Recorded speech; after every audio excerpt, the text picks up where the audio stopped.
Lucas capítulo 18, versículos del 18 al 30, una historia que todos conocemos. Dice así la palabra del Señor. Un hombre principal le preguntó diciendo: Maestro bueno, ¿qué haré para heredar la vida eterna?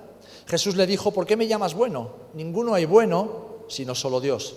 Los mandamientos sabes: no adulterarás, no matarás, no hurtarás, no dirás falso testimonio, honra a tu padre y a tu madre. Él dijo: todo esto lo he guardado desde mi juventud. Y Jesús, oyendo esto, le dijo: aún te falta una cosa, vende todo lo que tienes y dalo a los pobres, y tendrás tesoro en el cielo. Y ven, sígueme. Entonces él, oyendo esto, se puso muy triste porque era muy rico. Al ver Jesús que se había entristecido mucho, dijo: ¿cuán difícilmente entrará en el reino de Dios? Entrarán los que tienen riquezas. Porque es más fácil pasar un camello por el ojo de una aguja que entrar un rico en el reino de Dios. Y los que oyeron esto dijeron: ¿quién pues podrá ser salvo? Él les dijo: lo que es imposible para los hombres es posible para Dios. Entonces Pedro dijo: he aquí, nosotros hemos dejado nuestras posesiones y te hemos seguido. Y él les dijo: de cierto os digo que no hay nadie que haya dejado casa, o padres, o hermanos, o mujer, o hijos por el reino de Dios, que no haya de recibir mucho más en este tiempo y en el siglo venidero la vida eterna. ¿Amén? ¿Amén? Aunque estés dormido, di amén. Amén, gloria a Dios. Si habéis dicho amén cuando he dicho que estáis dormidos, quiere decir que estáis dormidos, ¿no? Pues Padre, te damos gracias por tu palabra en esta tarde y te damos las gracias por tu amor y tu misericordia. Te bendecimos, Señor, y te rogamos que tú alumbres nuestros corazones, nuestras mentes, Señor, y podamos seguirte, podamos decidir correctamente para ti. En el nombre de Jesús. Amén. Amén.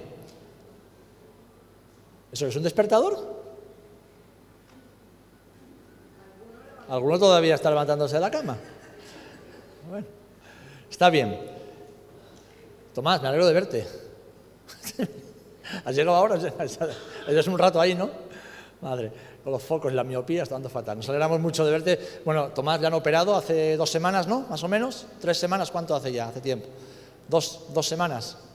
2 semanas. Y bueno, pues nos alegramos de verte, de que puedes ir caminando y de ver cómo el Señor te ha sostenido. Y ahora hay que orar por Patri, que la pobre tiene una cara de agotada que no puede con ella. Bueno, gloria al Señor. Bien, hemos leído una historia que todos conocemos, ¿de acuerdo? Seguir a Jesús. Seguir a Jesús. Yo le he puesto un título que tal vez para muchos os suene un poco raro. Y dirás, ¿qué tiene que ver este título con lo que hemos leído en la historia? Mira, seguir a Jesús es una decisión que transforma toda nuestra existencia y determina tanto nuestro futuro inmediato como nuestro futuro eterno. Y es una decisión que a veces produce dudas, trae incertidumbre y nos introduce en momentos o etapas de crisis personal. ¿Alguna vez has tenido una crisis personal después de haber tomado una decisión por el Señor? Yo sí, porque los cimientos se tambalean. Crisis porque de repente nos damos cuenta que la voluntad de Dios es muy distinta a nuestra voluntad. Y fijaros, en esa búsqueda de la voluntad de Dios estaba este joven rico que acabamos de leer en la historia. Por una etapa de búsqueda, porque si no, no se habría acercado a Jesús y no le hubiera hecho esa pregunta, momentos en los cuales tenemos dudas, nos planteamos cuestiones existenciales. Y ¿sabéis? Todos hemos sido, somos o seremos ese joven rico. Y lo primero que quiero decirte en esta tarde es que hoy ese joven rico eres tú. Una persona que está delante de Jesús, y este es el primer punto que vamos a desarrollar. Una persona que está delante del Maestro, el Maestro no le dice nada, pero le pregunta: Señor, ¿qué tengo que hacer para ser salvo? ¿Qué tengo que hacer para heredar la vida eterna? Señor, ¿qué tengo que hacer para encontrar tu voluntad? ¿Qué tengo que hacer para hacer las cosas bien? Hoy ese joven rico eres tú. Y tal vez tú me digas: bueno, será, pero si yo ni soy judío, ni guardo la ley como este hombre, y mucho menos soy rico. ¿Qué tengo que ver yo con este hombre? Bueno, literalmente quizás no seas ni judío, ni guardas la ley, ni seas rico. Pero en tu corazón, en tu esencia, en tu interior, te pareces mucho a este hombre. Primero, porque ambos conocéis la palabra de Dios. Tú conoces la palabra de Dios, ¿verdad?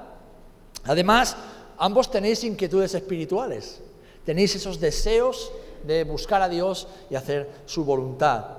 Ambos, si estáis aquí, estáis como el joven rico buscando respuestas para vuestra vida, buscando la voluntad de Dios para vosotros. Y además, y aquí no me podéis quitar la razón, ambos tenéis muchas cosas materiales. Es más, creo que incluso demasiadas. ¿Verdad o mentira? ¿Verdad? Y aquí está el kit de la cuestión. ¿Cuál es la voluntad de Dios para mi vida? ¿Qué es lo que Dios ha diseñado en su corazón para mí? ¿Qué es lo que Dios tiene para mí en el presente y en el futuro? ¿Dónde? ¿Cómo? ¿Con quién? ¿Qué? Son preguntas que todos nos hacemos y debemos hacernos. Es correcto que nos hagamos estas preguntas.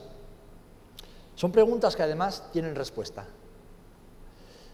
La cuestión es que, y es lo segundo que quiero deciros hoy, este joven hizo una pregunta bien formulada, pero cuando Jesús le hizo otra pregunta, le contestó con otra pregunta, el joven respondió equivocadamente. Y eso es lo que nos pasa a nosotros muchas veces.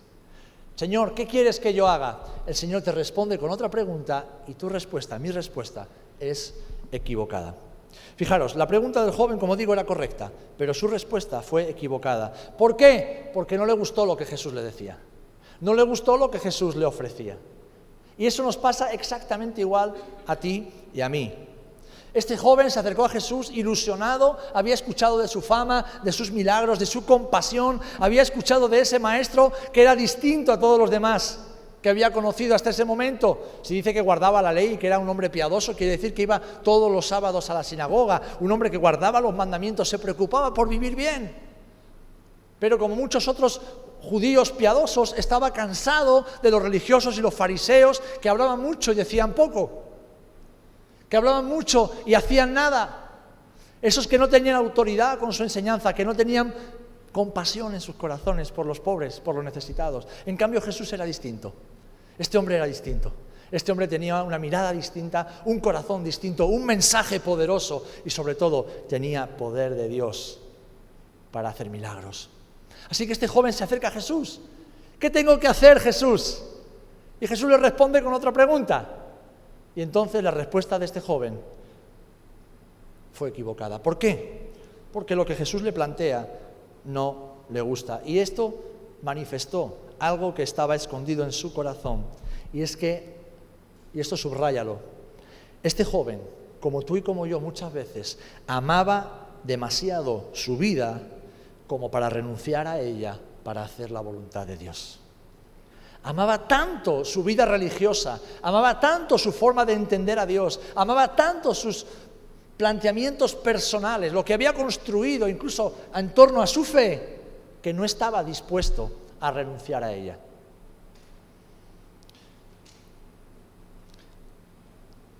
Todos hemos pasado por ese proceso en nuestras vidas y tal vez pasaremos en el futuro. Es algo que debemos experimentar.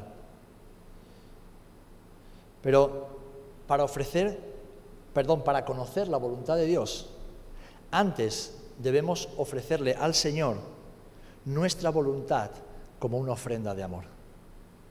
Si tú quieres conocer la voluntad de Dios, tienes que estar dispuesto a ofrecerle tu voluntad como una ofrenda de amor, no como un sacrificio, ni como un holocausto, ni como algo, no. Y Señor, yo te amo tanto que te entrego mi voluntad para abrir el espacio en el cual tú me reveles la tuya y entonces yo pueda seguirte. En muchas ocasiones Jesús nos revela detalles de su voluntad para nuestra vida porque no estamos dispuestos a renunciar a nuestra voluntad. Queremos saber qué es lo que Dios tiene para nosotros sin estar dispuestos a renunciar. ¿Para qué? Para luego poder escoger entre sigo como estoy o decido seguir a Jesús. Y sabéis, esto no funciona así. El que quiera seguirme, primero, niéguese a sí mismo, después, tome su cruz y finalmente, sígame. ¿Amén?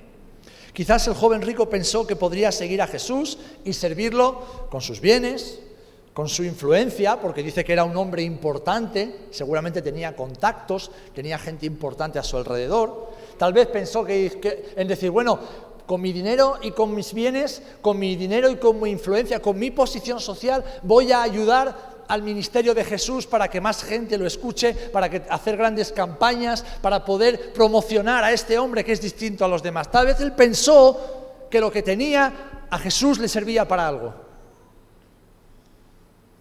Y cuando Jesús le dice, mira, todo lo que tienes no me sirve a mí y tampoco te sirve a ti. Dáselo a otros y ven, sígueme. Este hombre, este joven, se quedó decepcionado. Él creía que podía seguir a Jesús y seguir conservando su vida. Quiero que me escuchéis bien en esto, hermanos. Dios no nos necesita. Dios no te creó porque te necesitaba. Dios te creó porque te amó. Pero Dios no nos necesita para hacer su obra. Él no necesita nuestras capacidades, ni nuestros dones, ni nuestros estudios, ni nuestras habilidades, ni nuestros proyectos, no necesita nuestro dinero, no necesita absolutamente nada de nosotros. Él simplemente nos ama y quiere estar con nosotros. Él nos ama y quiere hacernos partícipes de su reino, quiere hacernos partícipes de su obra, de lo que Él está haciendo para redimir a la humanidad. Nos ha hecho, como le dice Pablo a los Corintios, colaboradores suyos. Pero Él no nos necesita. Ahora bien, lo que el Señor quiere es tu vida y es mi vida. Él anhela tener todo nuestro corazón. Él quiere conquistar todo nuestro corazón, nuestra voluntad, nuestros deseos, nuestras intenciones. Desea ver que tu voluntad y tus deseos están totalmente rendidos a la voluntad de Dios. El apóstol Pablo le escribió a los filipenses en el capítulo 3: aunque yo tengo también de qué confiar en la carne, si alguno piensa que tiene de qué confiar, yo más. Circuncidado al 8º día, del linaje de Israel, de la tribu de Benjamín, hebreo de hebreos, en cuanto a la ley fariseo, en cuanto a celo perseguidor de la iglesia, en cuanto a la justicia que es en la ley irreprensible. Fijaros qué currículum tenía el apóstol Pablo. Pero cuantas cosas eran para mi ganancia, las he estimado como pérdida por amor de Cristo. El apóstol Pablo había entendido esto.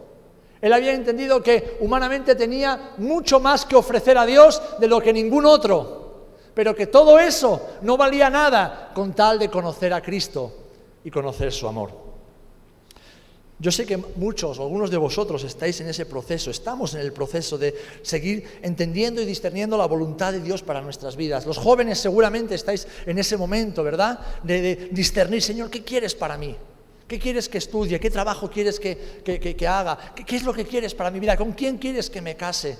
¿Con quién quieres que comparta mi futuro? ¿Dónde quieres que yo te sirva en medio de tu obra? Pero los no tan jóvenes también estamos en ese momento. Señor, ¿qué quieres de mi vida? ¿Qué quieres de mi presente y mi futuro? ¿Qué tienes para mí, Señor? Y tal vez nuestra oración sea, Señor, mira cuántas cosas tengo para ti. Tengo habilidades, tengo sueños, tengo estudios, tengo títulos, tengo muchas ideas, tengo proyectos y tengo unas ganas tremendas de servirte. Señor, úsalos. Todo eso es para ti. Yo recuerdo ese momento en que yo hice esa oración en mi vida. Y lo que descubrí es que el secreto para seguir a Jesús está en las cuerdas y en las agujas. Y te lo voy a explicar. Jesús dijo algo muy interesante en este capítulo 18, versículo 25. Si lo tienes ahí delante, lo vamos a leer otra vez. Mateo 18, 25. Dice, es más fácil pasar un camello por el ojo de una aguja que entrar un rico en el reino de los cielos. Bueno, Jesús, cuando dijo esto, Él no dijo camello, Él dijo camilos.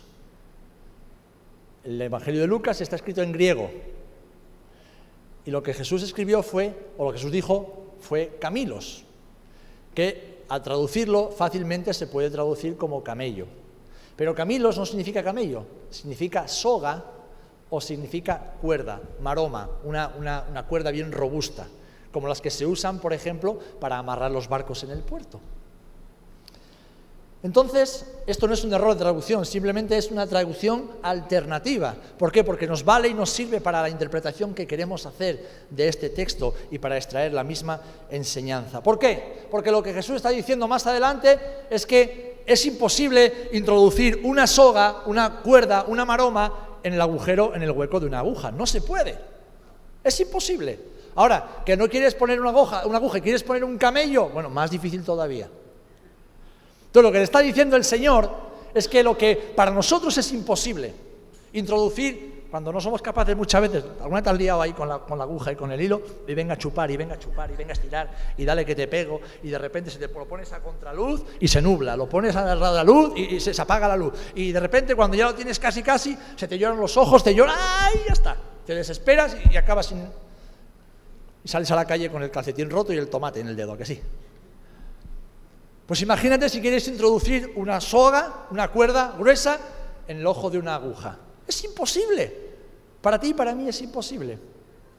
Pero para Dios no. Para Dios no.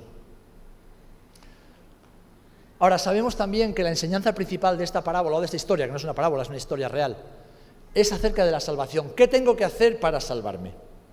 Pero hay otra enseñanza en esta historia y es esta. Y es que tú y yo somos la cuerda. Tú y yo somos la soga, o el camello, ponte como quieras. Si andas jorobado por la vida, eres un camello. Tú y yo somos esa cuerda con nuestros planes, con nuestra voluntad. Tú y yo somos esa soga con nuestra forma de pensar, con nuestros esquemas, con nuestros argumentos personales, con nuestro orgullo, con nuestra opinión. Y el ojo de la aguja es la voluntad de Dios. Tú y yo somos esa cuerda robusta, irrompible, que soporta el peso de un barco, la fuerza de 1000 hombres. Y el ojo de la aguja es la voluntad de Dios. Y queremos pasar con todo lo que somos, con todo lo que tenemos, por el ojo de la aguja. Esa cuerda era el joven rico con todas sus posesiones, con su posición, con su orgullo, con yo soy así y no quiero cambiar, que pretendía entrar en el reino de los cielos y seguir a Jesús sin entregar nada a cambio. Hermanos, por mucho que lo intentemos, no cabemos. Por mucho que lo intentemos, no cabemos. Y de ahí vienen muchas de nuestras frustraciones y fracasos personales. Somos incapaces de avanzar en la vida, no solo cristiana, sino familiar, ministerial, porque no somos conscientes de que no podemos seguir a Jesús a nuestra manera. De que es imposible. Es imposible. El que quiera seguirme, niéguese a sí mismo. Fijaros que Jesús mismo lo experimentó. Dice, Abba, Marcos 14:36, Padre, todas las cosas son posibles para ti, todo es posible. Aparta de mí esta copa, mas no lo que yo quiera, sino lo que tú. Incluso para Jesús fue imposible entrar por la voluntad de Dios haciendo su voluntad como hombre. Él tuvo que renunciar a su voluntad como hombre y sujetarla a la voluntad del Padre. Así que, ¿cuál es la solución? Bueno, Jesús se la da al joven rico y nos la da a nosotros. Vende todo lo que tienes, dalo a los pobres y tendrás tesoro en el cielo y ven, sígueme. Traducido a nuestra realidad, renuncia a tus planes, a tus deseos, tus proyectos personales y sigue a Jesús. Es así de sencillo. ¿Quieres pasar por el ojo de la aguja? Tienes que dejar todo aquello que te impide atravesar ese pequeño hueco. Tienes que dejarlo atrás. Porque la voluntad de Dios es un camino estrecho, es un camino angosto, es una puerta estrecha. No es un camino ancho que lleva a la perdición, es un camino estrecho que nos lleva a la salvación. ¿Amén? ¿Estáis dormidos o no os gusta lo que os digo? Pues ya un amén fuerte para dar la gloria a Dios, hombre. Ahora, esto no quiere decir que tengas que abandonar a tu marido, a tu esposa, no quiere decir que tengas que abandonar el trabajo, los estudios o lo que estés haciendo, ni mucho menos el servicio al Señor. No, no, no. Lo que quiero decir esto es que todo lo que haces tiene que estar sujeto a la voluntad de Dios. Todos tus planes de presente y de futuro tienen que estar sometidos a la voluntad de Dios para poder pasar por ese ojo de la aguja. Todo lo que planeas, lo que te gusta, lo que te desea, tienes que ponerlo a los pies de Jesús y decir, Señor, esto es lo que tengo, si te sirve, úsalo, pero si no, tíralo a la basura, porque yo quiero pasar por el centro de tu voluntad. Debemos estar dispuestos a entregárselo todo al Señor como una ofrenda de amor. Fijaros, José, antes de hacer la voluntad de Dios, renunció a sus sueños, los sueños que Dios le había dado. Moisés renunció al trono de Egipto antes de convertirse en el gran libertador de Israel. Gedeón renunció a sus miedos. Señor, yo soy el más pequeño de la familia más pequeña de los que no valemos para nada. Y en cambio el Señor le dice, Gedeón, hombre valiente y esforzado. Gedeón tuvo que renunciar a sus miedos. Y hoy el Señor te dice, renuncia a tus miedos de una vez por todas. No permitas que el miedo siga paralizándote, siga bloqueándote. Siga estancándote en un lugar de parálisis emocional, espiritual, personal. Renuncia a tus miedos. David renunció a su derecho de ser rey y huyó al desierto con una banda de deprimidos, endeudados. Lo peor de lo peor se juntó con David. Renunció a su derecho de ser rey cuando ya había sido ungido rey, antes de ser el gran rey de Israel. Jonás renunció a su razón, y razones tenía, y una vez fue escupido por el pez, volvió de nuevo e hizo lo que Dios le había ordenado. Pablo renunció a sus títulos, y Jesús, nuestro amado Jesús, renunció a su gloria en el cielo para poder hacer la voluntad del Padre y salvarte a ti, salvarme a mí. Hermanos, el Señor tenía una voluntad específica para todos y cada uno de estos hombres. Y el Señor tiene una voluntad para tu vida. El Señor tiene un buen futuro para ti, un futuro de bendición, un futuro en el centro de su voluntad. ¿Lo creéis? ¿Crees que Dios tiene un buen futuro para ti? El Señor tiene un buen futuro para sus hijos. ¿Qué buen padre no planea un buen futuro para sus hijos? ¿Qué buen padre no hace todo lo posible para que sus hijos disfruten de un buen presente y un buen futuro? Claro que Dios tiene un buen futuro, pero tiene que ser un futuro que se alcanza a su manera. Porque nuestras maneras ya nos han demostrado que no nos sirven para tener éxito. Tiene que ser a su manera. Hermanos, cuando renunciamos a lo que más valoramos y le seguimos sin protestar, estamos abrazando nuestro buen futuro en Dios. Cuando tenemos por basura, como hizo Pablo, lo que hemos conseguido con nuestro esfuerzo y estamos dispuestos a obedecerle, estamos abrazando ya por la fe el buen futuro que el Señor tiene para nosotros.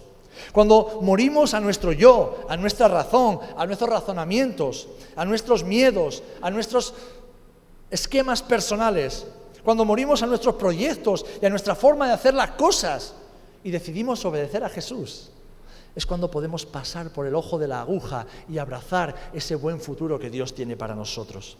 Cuando desechamos nuestros miedos y abandonamos la comodidad y la seguridad de las cosas materiales para seguir a Jesús, es cuando estamos abrazando el buen futuro que Dios tiene para nosotros. Cuando decidimos despojarnos de lo que nos paraliza, y todos tenemos cosas que nos paralizan, y confiamos en que la voluntad de Jesús es siempre mejor que la nuestra, abrazamos por la fe el buen futuro que Dios tiene para nosotros.